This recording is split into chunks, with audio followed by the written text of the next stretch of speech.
ரத்னமங்கலம் அரைக்காசம்மன் கிட்ட வந்திருக்கீங்க. இன்னைக்கு ஒரு பெரிய அதிசயம் நடந்துச்சு.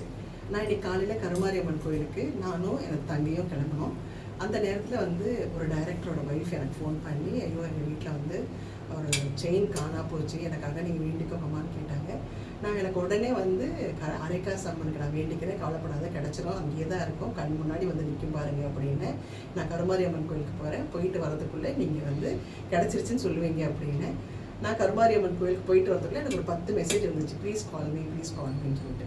ஃபோன் பண்ணி கேட்டேன், அம்மா நீங்கள் சொன்ன மாதிரி எனக்கு செயின் கிடச்சிருச்சு, ரொம்ப சந்தோஷம், நீங்கள் சொன்ன மாதிரி நானும் அரைக்காசம்மனுக்கு வேண்டிக்கிட்டேன் அப்படின்னு.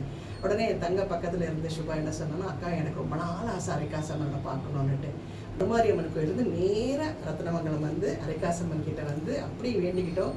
அப்போ அரைக்காசம்மனுக்கு என்ன பிடிக்கும்னா, பானகம் கரைச்சி கொடுத்தீங்கன்னா உடனே அவ தேடி கண்டுபிடிச்சி கொடுத்துருவான். நவராத்திரி ஆரம்பிக்குது 21ஆம் தேதி. அரைக்காசம்மன் யார் யார் வீட்டுக்கெல்லாம் நீங்கள் கூப்பிட்டு அவளை பூஜை பண்ணுறீங்களோ அவள் உங்கள் வீடு தேடி வரப்போகிறா, அழகாக உற்சவமூர்த்தி வரப்போகிறா. உங்களுக்கு இப்போவே பதிவு பண்ணிக்கோங்க. குபேரன் கோயிலுக்கு ஃபோன் பண்ணிவிட்டு ரத்னமங்கலத்தில் எங்கள் அரைக்காசம்மன் எங்கள் வீட்டுக்கு வரணும்னு சொன்னீங்கன்னா தேடி கண்டுபிடிச்சி உங்கள் வீட்டுக்கே உட்காந்து அர்ச்சனை பண்ணி எடுத்துகிட்டு போவா. எவ்வளோ பெரிய விசேஷம் பாருங்கள். இது இந்த கோயிலில் மட்டும்தான் நடக்கும். மறக்காதீங்க. அரைக்காசம்மன் ரெடி ஆகிட்டா வர்றதுக்கு.